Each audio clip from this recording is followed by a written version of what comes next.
guys and gals, and now we're here from Drake Lane Gaming and Sylvian Mountain, Twitter the Gaming Dragon. Today I'm coming back at you another Let's Play episode of Heroes Advent, Kody's Path. So yeah, before we jump into it, just wanted to let y'all know that our Patreon is now for as little as $5. Y'all can help support the channel and get some awesome rewards like permanent access to our community Discord server and full access to upcoming Not Safe for Work videos. Anyway, y'all, let's go ahead and jump right back in, shall we? Alarm chain, you are up, and let's go. Alright.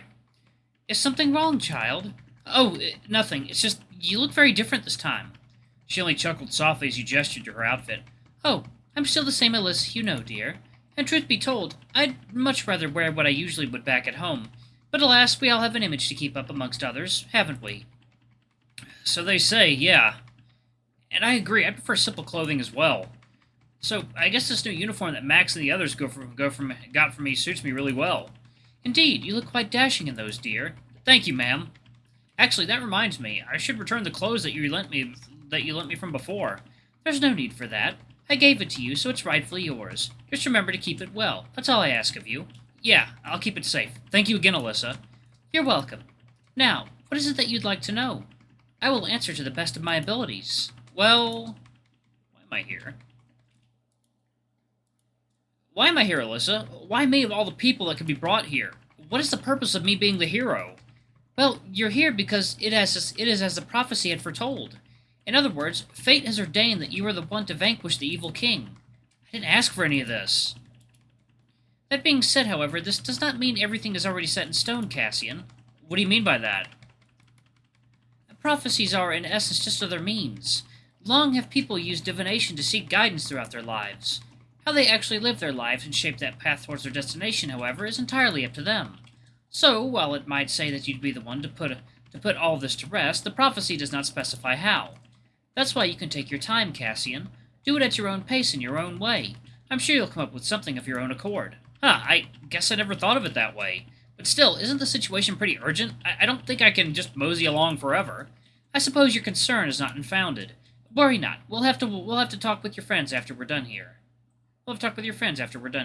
Perhaps we can figure something out together. Sounds like a plan. Thanks, Alisa.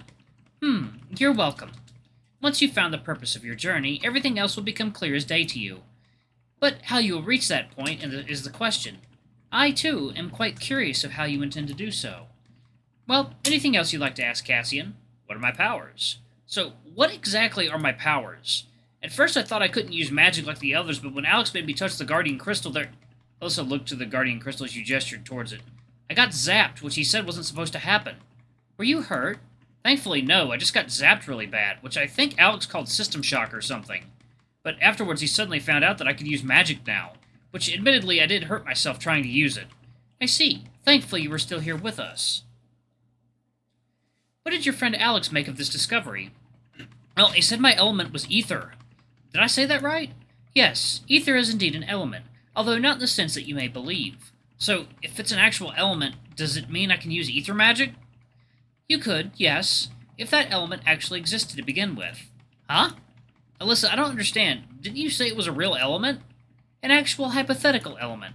You see, Cassian, in our field of study, one does not simply discard or disregard the unknown and unseen.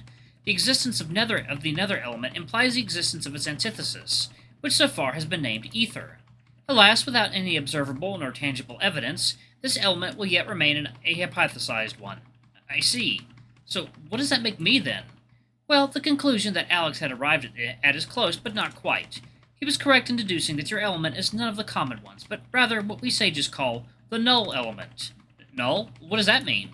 I mean, I know what the word means, but that doesn't make any sense. If my element was null, then how could I use any magic at all? It'd be empty, right? In a sense, you're correct. But think of it this way, Cassian. Your body is akin to a prism. For most others, their prism is tuned to only let certain types of light pass through. But null prisms are different. They are empty, possessing naught on their own. Second, y'all, it is water time. Sorry for the interruption. Oh yeah, that's good. And instead of letting one single element pass through, yours can adapt to whichever the inbound energy is, making it your own. That sounds powerful. But how did that happen? Perhaps it is indeed because you touched the Guardian Crystal. When I first made the blueprint for it, I had the Nether's antithesis element in mind. And while it never truly materialized more than just an opposite force, it was enough to not only ward off, but also disperse any traces of Nether within the barrier. Huh, does that mean the Guardian Crystal runs on ether still? Hypothetically, I suppose, I would say it is merely an approximation. As I've said, the element was never once materialized in this world, even if there exists a force able to neutralize the nether element. Thus, by combining various types of crystals, we can achieve a frequency of the force I just described. And the fact that it reacted to your touch means it still functions optimally, even after several decades. Yeah, it's really powerful, but after the recent events, I'm not so sure about that anymore. So I've heard. Though, trouble yourself not, dear. Your friend was diligent enough to keep a close eye on the crystal. And now that I'm here as well, we can see that the barrier remains strong to protect Crystal Coast. You're right. I hope the Guardian Crystal is safe for good this time. But one more thing, Alisa. Alex said that some people can channel power from the crystal, but it's not recommended. What does he mean by that? It is a safety precaution, Cassian, because the reaction varies greatly depending on the person touching it. If they cannot possess any elements, they cannot resonate with the crystal. Thus, nothing will happen when they touch it. But others who do might suffer a shock greater than what you went through. For that reason, one should not risk it by tempting fate. I see. Also, there is another reason why I decided to vacate this courtyard, not just for my own peace of mind, but also for your good as well. For my own good as well? Mm-hmm. You possess a sensitive heart, Cassian. As such, it wouldn't take much for you to resonate with someone else's thoughts and feelings. Because of that, it would be best for you to be here, just with a few people who we can speak to. Worry not. Your friends will soon join us as well. Okay, I see. Well, do you have something else you'd like to ask, Cassian? Am I doing the right thing? Have I been doing the right thing? What do you mean by that, Cassian? Well, even though you just said that I'm free to choose my own path, I still don't know, or maybe won't know if what I picked was the right one or not. What if one day I'd hurt someone, or even kill them? Would that sit right with you? For me, I don't think I could stomach that, not even in the name of justice. I'm afraid there is no such path without bloodshed, Cassian. That is the less than desirable reality of this world. To be fair, it's not so different with my world either. I see. Then that solidifies the notion that there could be no world devoid of violence and bloodshed. Chin up, Cassian. Your heart is kind. To still concern yourself with the well-being of others. Ugh! Alisa said as she gently lifted your chin. But sometimes, what needs to be done has to be done. Should you face a dilemma as you described, try to follow what your heart says to be right. If it's not, try to seek another resolution. Perhaps you also need to remember that there will always be two sides to every story. Even if we believe ourselves to be righteous in what we do, some may still view us as evil and vice versa. Even the king is not exempt from this. There must have been a reason for him to become what he is today. So, if I understand this right, you're saying that the right thing to do is to see the whole picture, and if I don't think it's right, I should at least try to find the reason why. In essence, yes. That is a simple way to put it. But bear in mind, Cassian, some people or some things simply cannot be reasoned with. If it ever comes to that, you may have to put the good of the many up before the suffering of the few. It by no means is an easy decision. My fellow sages and I have had many an argument over what people would deem necessary evil. It is a burden that some have to bear, but I trust that you can come to your own resolution in time. Thank you, Alisa. Thank you for your wisdom. I will try to keep this in mind. You're welcome, dear. Ah, lest I forget. Now that you can do magic, Cassian, someone must have given you an elemental crystal. Oh, yeah, you're right. I do have that with me. May I see it, then? Of course. He promptly took the crystal out and handed it to Alisa as she briefly inspected it. Fascinating. This bears the handiwork of Alex, is it not? Alexander Piratus Aegis. Yeah. Wait, Aegis? Like Aegis Mines? Yes, one and the same. Second, water time.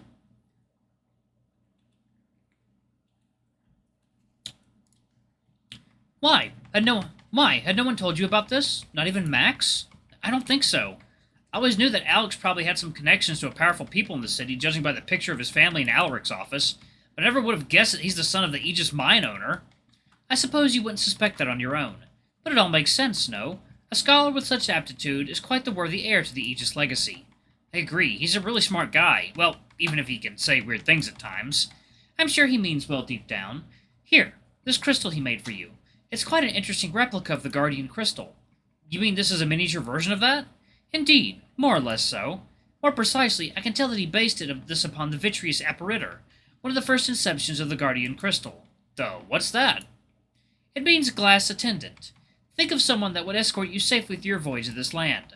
So, it used to be a protective charm for one person. In a sense, the previous sages were known for their warding incantations that could fend off meteor showers from above. When their times had come to pass, they bestowed upon the common folk these protective charms as mementos of their contributions to the world.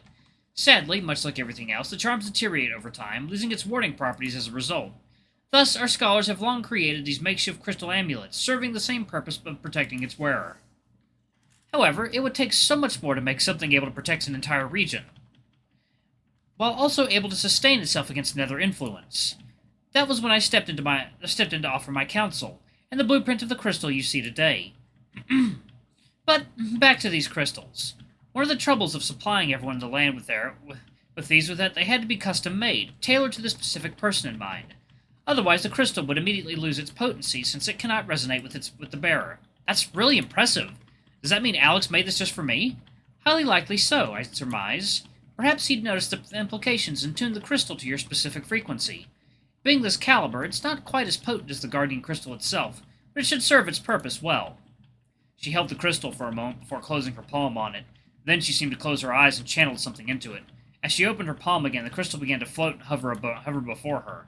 You could hear a faint hum emanating from the crystal as it suddenly shone and glimmered brilliantly.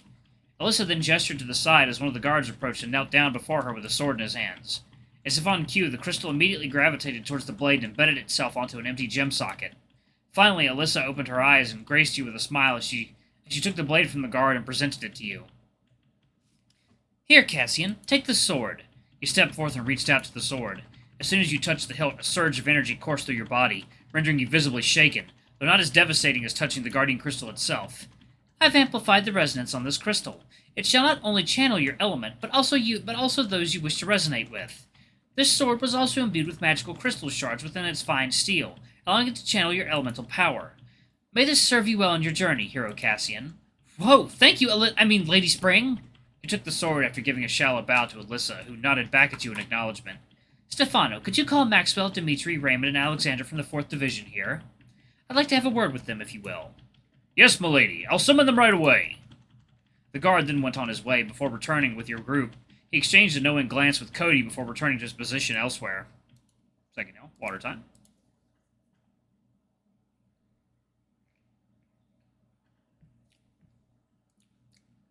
Max and the others then approached as they knelt before Alisa. Lady Spring, what is it you require? My team is ready to serve you. Max, please, no need to talk so seriously. Stand up, please. Stand up, all of you. Ha. I am quite pleased to see all of you here in person. The pleasure is all mine, Your Excellency. Nice to meet you, Lady Spring. It's quite an honor to see you in person, Lady Eostria. Please, no need to be so formal. You may call me by Alisa. Despite my current identity, I suppose you all have known me as Max's lady friend who lives in the forest. Excuse me. Quite an assessment, Lady Alisa. Well, I've gathered you all today to talk about Cassian's involvement in our current affairs. Let us talk it over some afternoon tea, shall we? Through here. You were led to a different part of the inner sanctum, away from the guardian crystal. Where you ended up felt like a private garden of sorts, even with its own self-contained meadow. You couldn't help but notice that wherever Alisa stepped, flowers and grass began to sprout and bloom at her feet. Even the wind seemed to carry a sweet scent from her, as if she herself was a blossoming flower. You all sat down around the large table that was set amidst the meadow. Several butlers came forth with tea sets and began filling up the teapots. Another one brought plates of whole cakes on top of his arms, gracefully balancing them before placing them on the table. Thank you so much, Andrelyn and John. Your service has been impeccable. Alisa gave each of the butlers a nod as they in turn replied with a graceful bow before stepping away. Now, please enjoy, all of you. Would you like some tea, Cassian? Nah, I'm good. I can get it myself. Nonsense, you're all guests here. Would any of you like some tea? The others glanced at each other awkwardly, before Alex just shrugged and replied, Well, in that case, I'd like some, please, Lady Alisa. Oh, extra sugar as well, if you will. All right, here you go. Alex? What? It's not every day that you get to sit in a tea party with Lady Austria, let alone being served tea by her. Carpe diem, I'd say. Huh, never thought you could say stuff like that, Alex. You could feel Max glaring daggers at Alex, but Alisa's chuckle seemed to dispel that tension almost immediately. It's fine, you all. If anything, it gladdens me that Alex is still as eager as ever. Well, if anything, I'd guess that'd make him quite the simpleton. Would you like some tea as well, Dimitri? Oh, why yes. Sorry for the troubles, madam. No need to be so tense now, Dimitri. Here you go. Alisa, I apologize for the rudeness, but could we please get to the point? Patience, Max. You know I would much rather not rush things. Understood, ma'am. Alright, y'all. I'll pause it right there. Thank you all so much for watching. Don't forget to like, comment, subscribe, ring that notification bell, leave a super thanks or a tip if you can, and check out our Patreon if you can. It always helps. Anyway, I love you all. I'll see y'all in the next video. Bye-bye!